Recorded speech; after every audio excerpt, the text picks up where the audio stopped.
चिड़िया। हाँ, आपकी दोस्त टूनी चिड़िया आ गई है एक नई कहानी लेकर।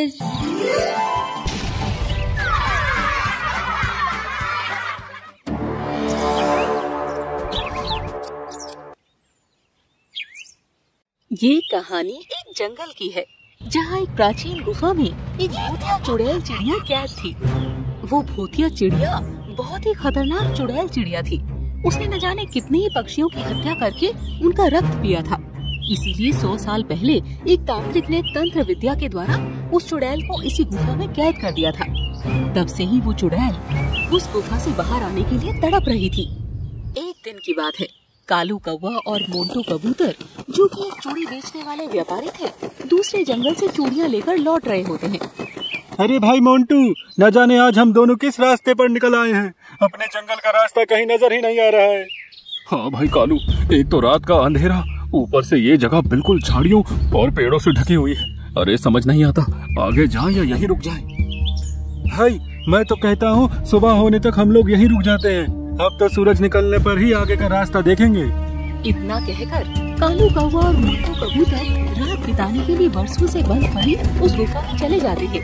अंदर पहुँचते ही, अरे मोंटू भाई, ये हम कोई गलत जगह तो नहीं घुसा है? मुझे तो ये गुफा भूतिया लग रही है।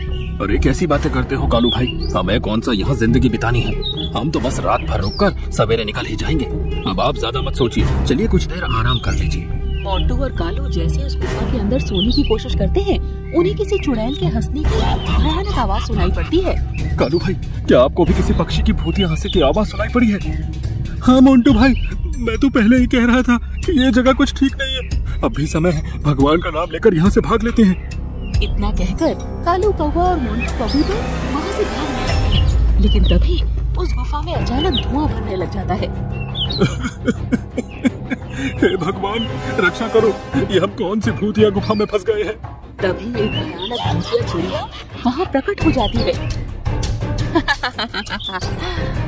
आखिर मेरी 100 सालों की कैद खत्म हो ही गई। आज तो मैं तुम दोनों को खाकर अपनी भूख मिटाऊंगी। मेरे मुंह में तो सोचने से ही पानी आ रहा है। कितने सालों बाद ताजा गर्म खून पीने को मिलेगा। हमें पता नहीं था कि ये चुड़ैल की गुफा है। अरे हमें जाने दो, हमने तुम्हारा क्या बिगाड़ा है? तुम मेरा कुछ बिगाड़ भी नहीं सकते। अब इस जंगल के सुख भरे दिन बीत गए। अब मैं किसी को नहीं छोड़ूंगी, सबको अपना शिकार बनाऊंगी। बहुत सालों तक मुझे कैद कर रखा था ना, अब कोई नहीं बचेगा। इतना कहकर वो कालू कौवा और मोंटू कबूतर की पटक कर हत्या करती है और उनका खून पी जाती है। अरे वाह, ये दोनों पक्षी तो अपना चूड़ियों का टोकरा भी मेरे पास ही छोड़ गए हैं। क्यों ना मैं चूड़ी बेचने वाली चिड़िया बनकर इन पक्षियों का शिकार करूं। ऐसा सोचकर वो चुड़ैल चिड़िया कालू और मोंटू का चूड़ियों का टोकरा लेकर भेस बदलकर सामान्य टूनी चिड़िया के रूप में आ जाती है और जंगल में चूड़ियाँ बेचने निकल जाती है। चूड़ियाँ ले लो, रंग बिरंगी चूड़ियाँ ले लो, जंगल के सुंदर सुंदर पक्षियों के लिए सुंदर सुंदर चूड़ियाँ ले लो। पिंकी मोरनी हैरान होकर कहती है, अरे इतनी रात गए ये कौन पक्षी जंगल में चूड़ियाँ बेचने आ गया है? लगता है कहीं दूर जंगल से चूड़ियाँ लेकर आई है। वाह जी वाह, मैं तो फट से जाकर अपने लिए चूड़ियाँ पसंद कर लेती हूँ।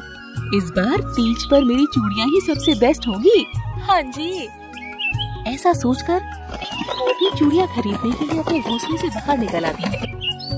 अरे ओ चूड़ी वाली, इधर तो आ, देख मुझे सबसे सुंदर वाली चूड़ियाँ दिखाना। मैं कोई ऐसी वैसी मोरनी नहीं हूँ, पिंकी नाम है जी मेरा।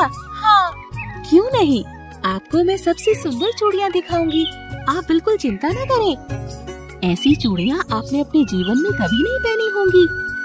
जैसे ही पिंकी उस भूतिया चिड़िया की चूड़ी की टोकरी से चूड़ियाँ पसंद करने लगती है, भूतिया चिड़िया अपने भयानक भूतिया रूप में आ जाती है। आज तुझे ऐसी चूड़ियाँ पहनाऊंगी कि फिर कभी चूड़ियाँ नहीं पहन पाएगी। मेरे हाथों से चूड़ियाँ पहनने के लिए तू बहुत पछताने वाली है, क्योंकि अब मैं तुझे नहीं छोड़ूंगी, तेरा सारा खून पी जाऊंगी। अरे ये चूड़ियाँ बेचने वाली चिड़िया भूतिया चिड़िया कैसे बन गई? अरे कोई बचाओ, नहीं तो ये मुझे नहीं छोड़ेगी। पिंकी मोरनी की ज्यादा चिल्लाने से पूरी चिड़िया से डालती है। तो टूनी चिड़िया का रूप बदलकर चूड़ी का टोकरा उठाकर दूसरे शिकार की तलाश में निकल जाती है। मुझे उस गुफा में कैद करते समय उस तांत्रिक को लगा था कि कभी भी कोई पक्षी उस गुफा में नहीं आएगा और मैं हमेशा उसी गुफा में कैद रहूंगी। लेकिन इन मूर्ख पक्षियों ने मेरी भूतिया गुफा में आकर मुझे आजाद कर दिया। अब तो मैं हर रोज ऐसी चूड़ियां बेचने के बहाने जंगल में जाऊंगी और मनचाहा शिकार करूंगी। इसके बाद हर रोज भूतिया चिड़िया जंगल में चूड़ी बेचने के लिए आने लगती है और जो भी पक्षी उससे चूड़ी खरीदने के लिए बाहर आता है वो उसका खून पीकर उसे खा जाती है। रोज रोज पक्षियों के आधे अधूरे शव मिलने से जंगल में अफरा तफरी मच जाती है। एक रोज सारे पक्षी एक स्थान पर एकत्रित होते हैं। भाइयों, ये कोई छोटी समस्या नहीं है। जरूर कोई बहुत बड़ी मुसीबत हमारी तरफ बढ़ रही है। पिछले एक सप्ताह में 8 पक्षियों के शव मिले हैं। लेकिन इतनी बेदर्दी से कौन पक्षियों की हत्या कर रहा है? कहीं किसी भूतिया पक्षी का साया तो हमारे जंगल में नहीं आ गया? हो ना हो, मुझे तो लगता है ये नई चूड़ी बेचने वाली चिड़िया ही कोई भूतिया चिड़िया है। जब से जंगल में आई है तभी से ऐसे हादसे हो रहे हैं। चलो पक्षियों, तांत्रिक बाबा ही अब इस समस्या से हम सबको बचा सकते हैं। रीना गोरैया की बात सुनकर सभी पक्षी मिलकर तांत्रिक पक्षी के पास पहुंच जाते हैं। पक्षियों, क्या बात है? आज आप सब यहाँ? कोई परेशानी है क्या? हम सभी बहुत बड़ी परेशानी में हैं। कृपया करके हमारी मदद करें। देखो देखो पक्षियों, घबराने की कोई बात नहीं है। जो भी समस्या है विस्तार पूर्वक मुझे बताओ, मैं अवश्य तुम सबकी मदद करूंगा। तांत्रिक पक्षी की बात सुनकर जंगल के पक्षी मिलकर अभी तक की सारी घटनाओं की जानकारी तांत्रिक पक्षी को दे देते हैं। पक्षियों की बात सुनकर तांत्रिक पक्षी कुछ देर तक आंखें बंद करके साधना करता है, फिर आँख खोलकर पक्षियों से कहता है, पक्षियों, हमारा जंगल बहुत बड़ी समस्या में घिर गया है। मैंने अपनी दिव्य दृष्टि से ये पता लगाया है कि ये चूड़ी बेचने वाली चिड़िया कोई आम चिड़िया नहीं है, बल्कि ये तो पुराने जंगल की गुफा में रहने वाली 100 साल पुरानी दुष्ट चुड़ैल चिड़िया है, जिसे मेरे दादाजी ने अपने तंत्र शक्ति से उस गुफा में कैद किया था।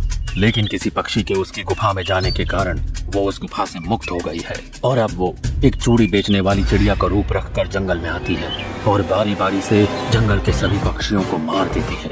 यदि हमने इस समस्या को नहीं सुलझाया तो बहुत ही जल्दी ये जंगल के सारे पक्षियों को मार डालेगी। तो इस समस्या का हल सुझाइए बाबा जी, हमें तो बहुत डर लग रहा है। हम साधारण पक्षी कैसे उस चुड़ैल चिड़िया का सामना कर पाएंगे? आप ही कुछ हल बताइए। अरे आप तो इतनी सिद्धि प्राप्त है, आप ही कुछ करिए। पक्षियों की बात सुनकर तांत्रिक पक्षी पक्षियों को इस समस्या का हल बताता है। देखो पक्षियों, ये समस्या उस गुफा से शुरू हुई थी। हमें उस गुफा से ही सब खत्म करना होगा। वो भूतिया चूड़ी बेचने वाली चिड़िया शिकार करने के बाद वापस उसी गुफा में चली जाती है। आज रात को जब वो गुफा में वापस जाएगी तो मैं अपने मंत्रों की शक्ति से इस गुफा का दरवाजा बंद कर दूंगा ताकि वो फिर से बाहर ना आ सके। सभी पक्षी तांत्रिक के बताए अनुसार दिन ढलने का इंतजार करते हैं। न जाने आज इस जंगल के सारे पक्षी कहाँ चले गए। कब से ये चूड़ियां लेकर घूम रही हूँ, आज तो कोई भी मेरी चूड़ी खरीदने के लिए बाहर नहीं आया। चलो कोई बात नहीं, बचकर जाएंगे भी कहाँ, मैं कल शिकार कर लूंगी। ऐसा सोचकर वो गुफा में वापस चली जाती है। जैसी भूतिया चिड़िया गुफा के अंदर जाती है, सभी पक्षी मिलकर उस बड़े से पत्थर से उस गुफा का दरवाजा बंद कर देते हैं और फिर तांत्रिक बाबा अपने मंत्रों की शक्ति से उस पर एक लाल धागा बांध देते हैं। इसके बाद भूतिया चिड़िया अपनी चूड़ियों के साथ हमेशा के लिए उस गुफा में कैद हो जाती है और जंगल के पक्षियों को उस भूतिया चूड़ी बेचने वाली चिड़िया से मुक्ति मिल जाती है।